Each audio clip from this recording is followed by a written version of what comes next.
J'essaie de l'aimer à nouveau. Édouard Baird a eu de quitter Paris, ce qui le met en colère. Paris, je t'aime, moi non plus. La capitale française suscite souvent des réactions vives, voire épidermiques.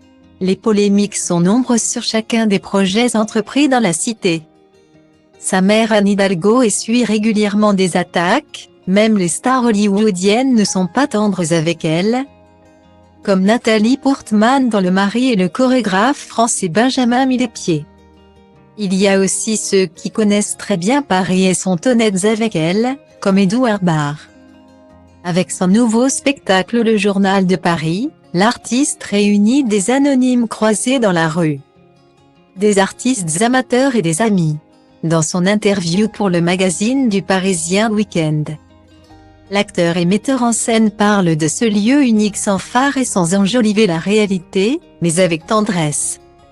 À 55 ans, Édouard Baird est ravi d'emmener le public dans un Paris vu à travers son œil.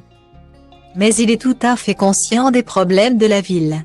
Toutefois, pas d'attaque virulente contre l'édile de la cité comme ça peut être parfois le cas.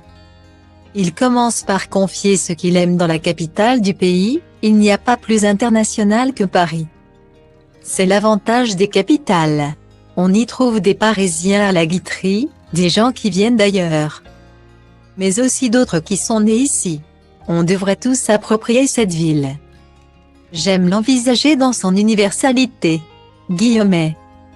Style Diva Place Holdé à 1 et à 1, 8 300 px, minimum et 250 px, at Media Screen End, minimum 8 990 px, div.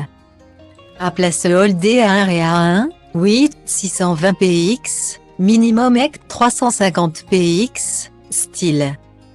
Son regard a toutefois changé sur certaines choses. Il confie qu'il ne voulait plus habiter Paris, mais je suis resté car ceux que j'aime vivent ici. Il y a des moments où on aime sa ville, d'autres où on s'en lasse, puis où on la aime. Point. Puisque je ne pars pas, j'essaie de l'aimer à nouveau. Et ça ne veut pas dire tout trouver formidable. J'ai 1000 colères. Le fait que les familles nombreuses ne peuvent pas se loger à Paris. Que la vie y est difficile pour les personnes âgées qui, avant de traverser, doivent regarder de 8 côtés différents. Point. Paris a encore de la grande quand on est nombreux dans les rues. Pour cela, il faut que la ville soit habitable, qu'on puisse s'asseoir dans l'espace public, s'installer dans des troquets en consommant une bière ou un café à un prix raisonnable. C'est important qu'il y ait encore des lieux où les gens puissent se rencontrer. Guillaumet. Son mode de déplacement a également changé à Paris. Je me suis longtemps déplacé à scooter, ce cheval du XXe siècle qu'on amenait à l'abreuvoir dans les stations-service. C'est devenu plus compliqué. Il a fallu que je me réinvente.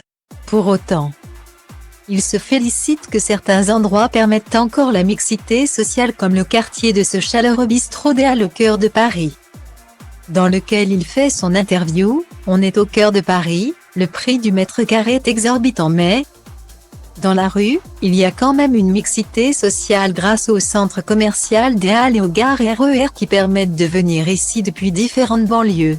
Guillaumet. Paris, c'était mieux avant, certainement, songe Édouard Baird mais il rectifie en s'amusant, c'était le même mieux avant que jeunesse. Je suis né dans le c'était mieux avant. Nostalgique oui, mais pas trop mélancolique. Retrouvez l'intégralité de l'interview dans le magazine Le Parisien Week-end du 18 novembre 2022.